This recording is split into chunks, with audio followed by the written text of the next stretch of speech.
Sebelumnya Ibu mohon maaf saya mengganggu hari ini. Jadi hari ini saya ingin mengajak Ibu untuk berbincang-bincang mengenai rencana pembelajaran yang akan Ibu terapkan di kelas Ibu. Sebelumnya Ibu mengampu mata pelajaran apa Ibu? Saya mengampu pelajaran bahasa Inggris di kelas 9. Berarti bahasa Inggris di kelas 9 ya Ibu ya. Nah kemudian dari pertemuan kita hari ini saya sampaikan terlebih dahulu bahwa di supervisi ini akan ada 3 tahapan Ibu. Jadi yang pertama tahapan observasi. Jadi kita ngobrol-ngobrol mengenai rencana yang akan dilakukan di kelas. Kemudian yang kedua ada observasi. Jadi observasi itu saya akan berkunjung ke kelas Ibu untuk melihat bagaimana proses pembelajaran di kelas Ibu. Kemudian yang ketiga tahapan terakhir adalah pasca observasi. Jadi di sana kita ngobrol lagi mengenai refleksi atau apa yang bisa kita diskusikan mengenai proses pembelajaran yang sudah kita lakukan. Nah untuk kegiatan pertama hari ini, kegiatan observasi itu, jadi saya ada 3 pertanyaan yang ingin saya tanyakan. Jadi untuk pertanyaan pertama, untuk pertemuan berikutnya di pembelajaran Ibu, kira-kira tujuan pembelajarannya apa? Tujuan pembelajaran ini kan sudah berlangsung juga. Nah sekarang Selasa depan ini saya memberikan tujuan pembelajaran sesuai dengan yang ada di RPP itu. Peserta didik mampu mengidentifikasi, memahami dan menganalisis soal-soal dari paragraf yang disajikan. Jadi menganalisis paragraf dirinya dengan latihan soal-soal. Nah kemudian Ibu dari pembelajaran yang Ibu rancang, kira-kira area pengembangan apa yang hendak dicapai? Holistik itu dari mental, sosial, sama emosional anak. Sosial dan emosional, berarti lebih ke sikap dan keterampilan Ibu ya, karena utamanya kita kemampuan berbahasa begitu ya, tidak luar biasa sekali. Dan kemudian kalau boleh diceritakan Ibu kira-kira strategi yang Ibu untuk menumbuhkan rasa semangat anak-anak. Jadi saya mengkoneksikan di kelas itu dengan games. Games ini saya lakukan pada saat pembelajaran. Itu nanti saya melakukan games, jadi anak-anak semua terlibat, jadi anak-anak bisa dengan semangat dan juga semangat dan juga ini bisa mengerjakan soal-soal itu. Oke, berarti menggunakan model games learning ya. Iya. Ya, jadi agar anak-anak juga lebih terampil terutama dalam kemampuannya berbahasa. Nah kemudian Ibu dari strategi yang Ibu sampaikan, apakah di rancangan Ibu ada media atau sarana yang Ibu gunakan? Ya, sesuai dengan strategi saya karena ada game based learning-nya, jadi saya ada media kartu soal tentu saja, terus gamesnya itu snowball, jadi ada bolanya, terus stiker untuk membuat semangat anak-anak. Jadi luar biasa sekali untuk perbincangan kita hari ini. Saya sudah bisa melihat gambaran dari rancangan strategi yang Ibu terapkan. Semoga bisa berjalan lancar ya Ibu ya. Bersama tidak sabar untuk publikasi ini. Oke. Dan terakhir Ibu untuk menutup perbincangan kita hari ini, kira-kira apakah ada yang Ibu dapatkan dari pertemuan kita hari ini? Ya, satu pasti ya men-sharing, untuk sharing strategi sama tujuan pembelajaran saya.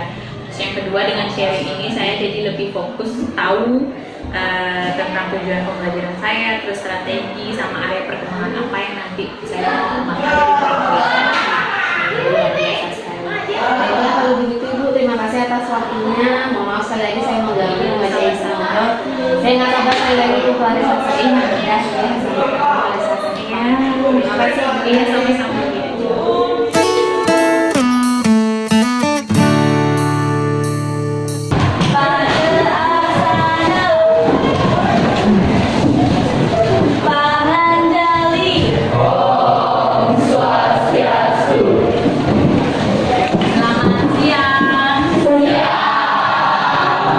Apa kabar ini? Sudah istirahat? Sudah siap?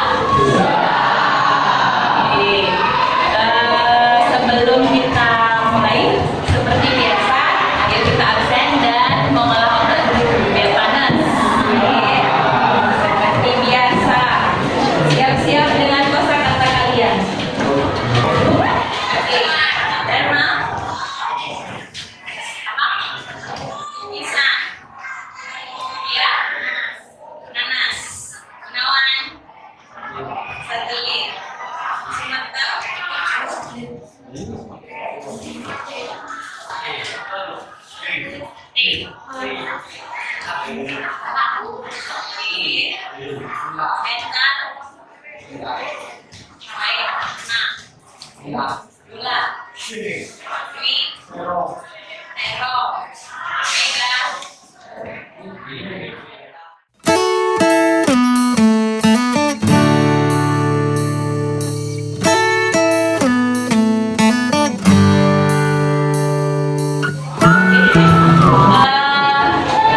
absen, sekarang kita lanjut ya.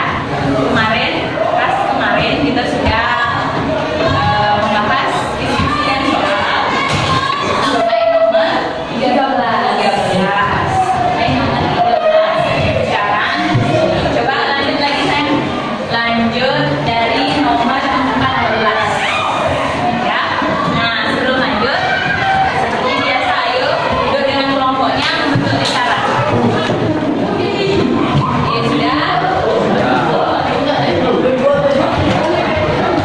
Ya siap ya. Oke. Seperti biasa saat kita menjawab kisi-kisi latihan soal, boleh mencari jawaban di buku. Oke, aturannya seperti biasa, bola yang di tangan saya nanti dioper ke kanan ya, mengikuti suara musik latarnya. Nanti pada saat berdiri, siapapun kelompok yang memegang bola harus menjawab Lasina. Satu, kita buka kisi-kisi dulu. Kisi-kisinya dibuka dulu ya, mulai soal nomor 14. Oke, soal nomor 14. Sudah semua buka? Indikator soalnya disajikan bagian struktur teks laporan percobaan. Peserta didik dapat menemukan pendahuluan dan struktur teks laporan tersebut. Ya. Sekarang coba kita lihat cocokan dengan soalnya. Cocok? Oke, karena sudah cocok. Sekarang ayo kita mainkan. Boleh sambil diiringi musiknya ya, biar kalian lebih semangat lagi.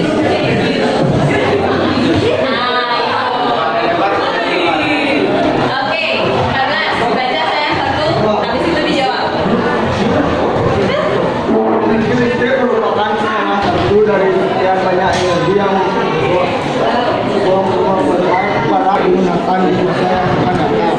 Bagian pendahuluan struktur teks laporan percobaan terdapat pada paragraf 1. Oke, temannya nomor 14 menjawab itu adalah di jawaban A, paragraf 1. Yang lain ada jawaban?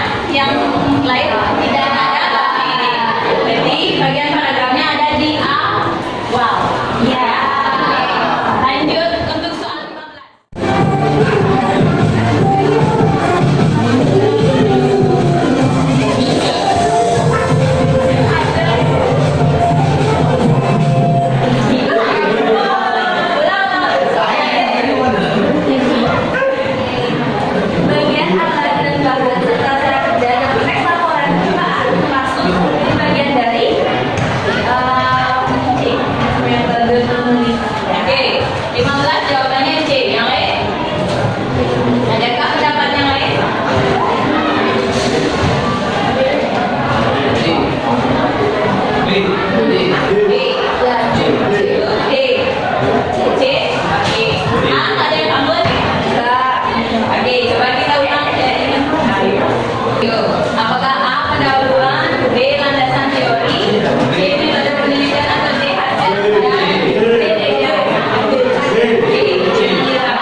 membahas alat dan bahannya serta membahas hasil. Oke, berarti mana jawabannya?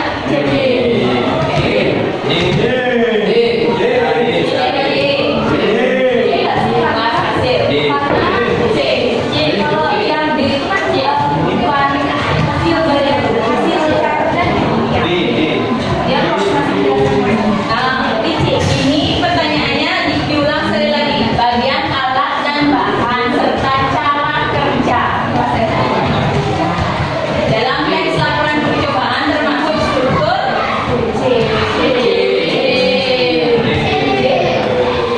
hasil dan pembahasan.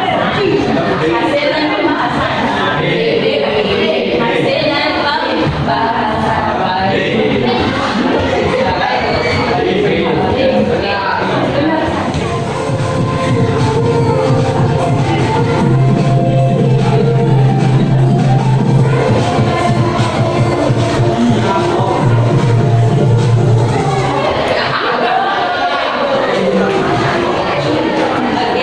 kelompok Astra.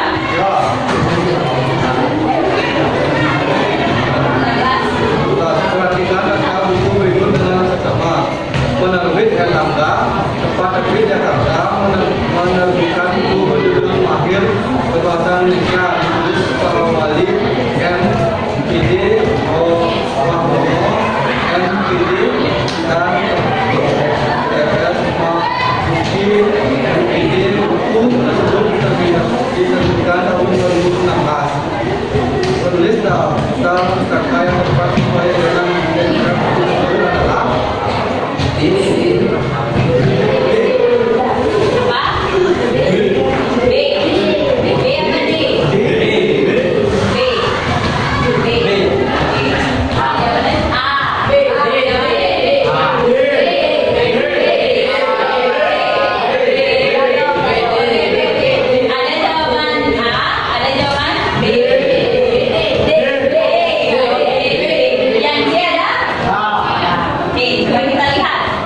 pada saat kita membuat daftar pustaka, menulis daftar pustaka, contohnya ada yang paling baru.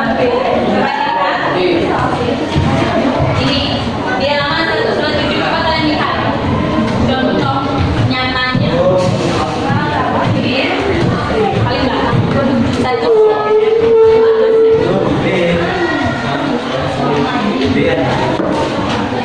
Ya, itu contoh penulisan daftar pustaka. Kira-kira coba kita telaah dulu. Yang hari skenario itu apa? Iya. Dia nama penyusun, nama yang penyusun buku, nama yang membuat buku. Kalau tahun 2005 itu tahun apa? Tahun terbit. Berarti setelah nama, koma, tahun terbit. Setelah nama, titik, tahun terbit, titik, setelah itu judul buku, titik, tempat terbit, titik, yang penerbit. Coba sekarang kita lihat optionnya A, B, C, D, B yang mana? B. Ya, yang mana saya? Pintar. Ingat sayangnya, soal apapun pada saat ujian kalian harus teliti. Ya, teliti. Apalagi sudah kelas 9. Ya, ujian pasti banyak. Sudah menunggu kalian. Nah, ingat teliti menjawab supaya tidak sampai salah. Ya, salah jawab. Oke, nah, mengerti? Oke, hari ini cukup sekian. Senang? Terima kasih atas waktu perhatiannya. Pelajarannya itu tutup. Ayo kita pramusanti dulu, saya.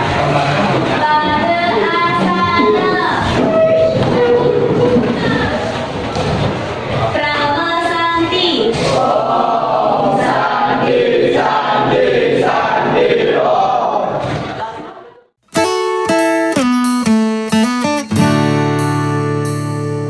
Selamat pagi Bu Ari. Akhirnya kita ketemu lagi ya di tahapan ketiga supervisi. Jadi seperti yang sudah saya sampaikan ketika pertama kali kita ngobrol bahwa untuk supervisi akademis ini ada 3 tahapan. Itu Untuk yang pertama yang observasi sudah kita jalani, kemudian observasi juga saya sudah bertemu kelasnya Ibu, dan yang terakhir hari ini adalah percakapan kita setelah atau pasca observasi. Tapi sebelumnya gimana kabarnya Bu? Mepet hari raya. Agak sibuk ya.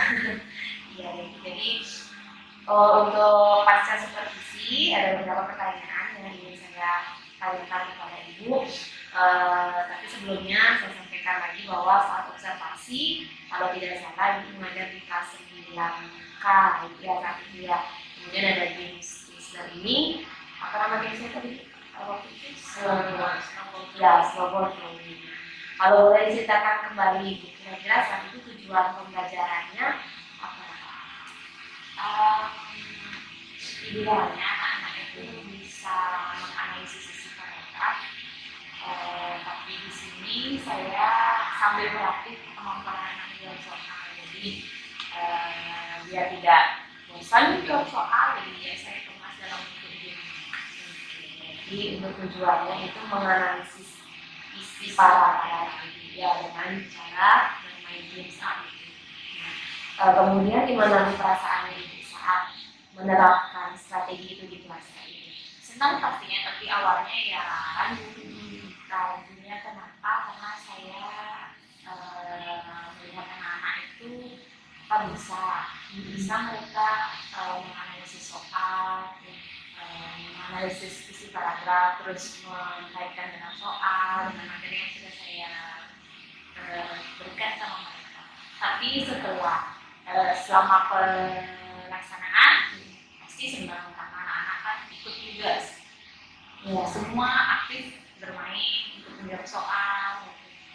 Ya, approach luar biasa ya rasanya. Awalnya ragu, tapi akhirnya jadi senang. Iya, karena melihat anak-anak juga senang saat pembelajaran.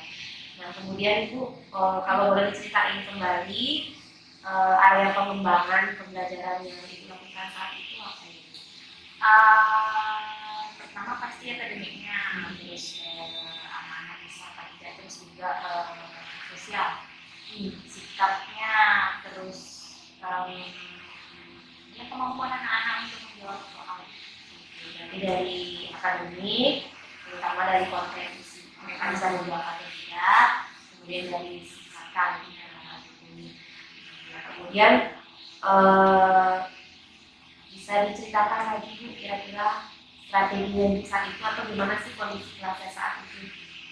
Jadi, kebetulan waktu kita observasi di kelas itu kan menjelang mau mulai ujian nih. Jadi gimana caranya mengaitkan pembelajaran itu dengan soal-soal yang diprediksi akan diujiankan sesuai kisi-kisi dari. Nah, jadi saya mengemasnya anak-anak, saya dudukkan per kelompok, mereka membentuk setengah lingkaran dengan posisi saya di depan atau di tengah-tengah. Terus kita buat suatu permainan snowball throwing itu dengan dibantu musik. Jadi selain mengaktifkan anak-anak untuk menjawab, juga mengkondisikan kelas, kondisi kelas itu menyenangkan. Jadi anak-anak tidak terlalu tertekan. Ya, dalam bahasa biasanya soal bahasa Indonesia itu kan banyak mengecoh. Jadi anak-anak biasanya pusing, kan lebih pusing bahasa Indonesia daripada matematika ya. Saya perhatikan dulu kondisi kelas itu bagaimana anak senang, ceria dalam menjawab. Jadi setelah duduk di kelompok setengah lingkaran itu kita putarkan musik, kita buat satu bola dulu dari ya bahan seadanya, kertas itu kita buat bola. Jadi anak-anak harusnya kan throwing sesuai namanya, snowball throwing, harusnya sih dibuang-buang ke anak-anak yang dibiasakan, yang maunya siapa yang menjawab. Tapi untuk mengkondisikan kelas biar tidak rusuh, biasanya kan anak-anak apalagi di SMP sudah rusuhnya, biar tidak rusuh banget, ya sudah saya suruh mereka ngoper ke teman, keliling sampai musiknya berhenti. Siapa yang pegang bola, dia yang menjawab soal yang sudah dibagikan satu soal. Luar biasa sekali Bu. Ya saya juga ada di sana saat itu ya, jadi anak-anak lumayan kelasnya mereka bersemangat juga. Nah kemudian Ibu kira-kira dari aktivitas yang sudah dilakukan di kelas itu, apakah tujuan pembelajaran yang tadi di awal disampaikan tercapai nggak dengan strategi? Kalau dibilang tercapai, ya pasti tercapai, cuman belum 100%. Karena kenapa demikian? Saya bilang belum 100%, sudah ada, anak-anak sudah bisa menjawab, sudah bisa mengkoneksikan kisi-kisi materi, terus dikaitkan dengan kisi-kisi, dikaitkan dengan soal yang sudah saya kembalikan itu bisa, cuma ada beberapa anak yang masih bingung, masih belum 100% mengerti, jadi harus dibantu sama teman. Sudah tercapai tapi belum 100%. Kalau kita scoring masih angka 1 sampai 10, kira-kira berapa nih scoring untuk pembelajaran yang kemarin? Mungkin belum 100% itu di angka 80% ya, jadi di antaranya kalau skor 1 sampai 10, 8. Kenapa 8? Kenapa nggak 9? Yaitu karena tadi masih ada anak-anak yang masih belum terlalu mengerti tentang mengkaitkan kisi-kisi dengan materi. Mungkin mereka lupa atau grogi karena ada Bu Yani. Terus masih harus saya lempar ke kelompok. Ini kan per kelompok, jadi nanti dia tetap individu dulu menjawab. Kalau tidak bisa kelompok kecilnya dia, kalau tidak bisa baru di oper kelompok. Jadi nilainya 8 gitu ya. Nah, kemudian Ibu dari aktivitas yang sudah dilakukan, apakah ada hal-hal yang perlu ditingkatkan atau perlu dievaluasi atau kendala misalnya? Nah pasti karena anak-anak itu seperti tadi masih ada kendala, jadi tidak semua anak bisa mengikuti mungkin pembelajaran sama sistem pembelajarannya atau metode pembelajarannya. Jadi kemarin saya dengarkan ada bergema tentang metode berdiferensiasi. Mungkin di situ nanti bisa saya masukkan metode itu karena supaya bisa mengakomodir semua anak. Jadi daya belajarnya yang beda, tingkat pengetahuan yang beda, mungkin bisa di situ dimasukkan. Berarti kendala atau yang perlu ditingkatkan itu metode atau pendekatan ini ke siswa ya, terutama yang masih kurang dari segi akademis gitu. Dan itu langsung berikan solusi ya, metode diferensiasi salah satunya. Apa ada kendala lain itu? Itu aja yang perlu ditingkatkan. Pasti dari saya juga. Kan karena belum pernah melakukan metode diferensiasi ini, mungkin saya harus cari dulu teraturnya, contoh-contohnya, terus bagaimana cara dari membaca, terus pelaksanaannya, sama refleksinya mungkin. Teman-teman yang sudah bisa saya tanya, atau platformnya sekarang kan sudah ada internet itu, mungkin bisa di situ yang ambil juga, atau cari-cari sumber-sumber. Sekarang kan lagi libur ya, libur dalam dunia tidak efektif maksudnya pembelajarannya. Ya mungkin di situ waktu saya untuk mencari-cari belajar, mengemas bagaimana pembelajaran berdiferensiasi ini supaya nanti pada saat anak-anak efektif belajar lagi bisa saya langsung arahkan. Jadi kalau dapat saya tangkap dari yang disampaikan, untuk yang perlu ditingkatkan saat pembelajaran itu adalah bagaimana pendekatan ke siswa dengan kondisi siswa kita yang beragam gitu ya, dari segi akademis maupun dari gaya belajar dan sebagainya. Kemudian mungkin bisa diperjelas sekali lagi untuk rencana ibu nih, bagaimana mengakomodir anak-anak dengan keanekaragaman itu. Itu tadi metode diferensiasi kelas itu. Yang baru saya tahu sih, kemarin sempat cari-cari juga, itu kan bisa mengkelompokkan anak-anak dalam beberapa kelompok. Misalnya anak-anak suka yang audio, suka tanda jadi audio, suka yang ceramah, bisa kita langsung sama gurunya ceramah, atau bisa yang metode permainan bisa. Jadi nanti mudah-mudahan dengan begitu anak-anak bisa semangat lagi di kelas, bisa mengerti, menyerap materi juga, terus bisa tujuan pembelajaran saya bisa tercapai, bisa 100% tercapai. Berarti dari kendala tadi untuk rencana tindak lanjut yang akan Ibu lakukan itu salah satunya adalah menerapkan pembelajaran berdiferensiasi gitu ya. Tadi Ibu juga sampaikan bahwa Ibu akan belajar melalui platform ya, bagaimana mengajar, mempelajari dulu seperti apa pembelajaran berdiferensiasi, kemudian baru menerapkannya di kelas yang luar sekali. Dan kemudian selain di PM mungkin Ibu, apa ada cara lain untuk menggali informasi lagi tentang pembelajaran berdiferensiasi? Pasti dengan atasan sama rekan sejawat itu juga bisa. Rekan sejawatnya juga belum tentu terbatas di sekolah aja, tapi di luar sekolah, di antar sekolah juga bisa. Atau nanti saya bisa juga tanya ke anak-anak yang berangkat, dia butuhnya pembelajaran seperti apa.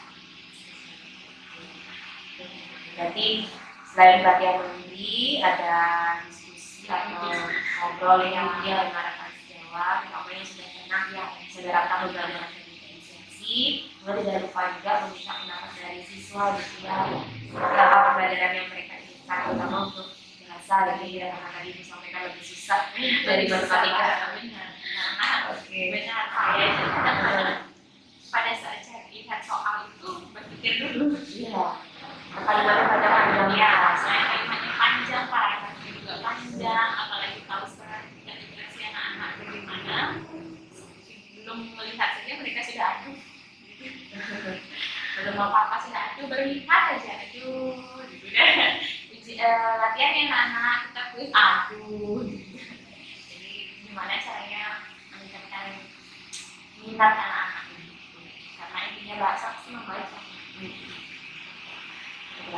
Berarti dari beberapa rencana aksi atau rencana tidak lanjut yang Ibu sampaikan tadi, kira-kira apakah Ibu ada perlu support system nggak Bu ya untuk membantu mencapai pengembangan diri yang tadi direncanakan pada sebelumnya Support system saya dari kita sendiri harus punya dorongan yang kuat dari sebagai guru, bagaimana caranya kita membuat anak-anak senang, semangat belajar. Jadi dari saya sendiri harus tumbuh motivasi dulu yang pertama. Yang kedua dari teman sejawat dengan cara diskusi, memperhatikan, kita juga bisa dapat ide-ide baru. Terus yang ketiga itu pasti dari atasan juga. Kalau atasan sudah support, kita juga tidak bisa jalan. Jadi dari lingkungan sekitar, terutama dari sejawat, kemudian diri sendiri dari palihan ya. Kemudian Ibu kapan mulainya? Kalau kita bicara deadline, kapan mau mulainya, actionnya kapan belajar lagi? Kapannya itu seperti yang saya bilang tadi, sekarang kan kebetulan waktunya anak-anak belum efektif lagi ya. Kita memanfaatkan waktu seminggu ini sebelum efektif anak-anak belajar, kita dulu yang belajar, dan kita dulu yang menggali informasi tentang teknik-teknik berdiferensiasi tadi. Mudah-mudahan semester ini pas masuk anak-anak langsung kita bisa terapkan. Luar biasa sekali. Saya nggak sabar sebenarnya menunggu gimana hasilnya setelah Ibu coba pelajaran berdiferensiasi itu ya. Berarti untuk waktunya di minggu ini karena kita kebetulan libur ya, anak-anak juga belajarnya tidak efektif, jadi gurunya belajar dulu, kemudian saat ya minggu depan kita sudah mulai sekolah bisa action untuk buat praktek pembelajaran berdiferensiasi. Luar biasa sekali, saya banyak sekali mendapatkan mendapatkan ide-ide baru dari Ibu ya tentang percakapan kita hari ini. Semoga apa yang menjadi diskusi kita bisa bermanfaat bagi Ibu dan saya juga gitu ya.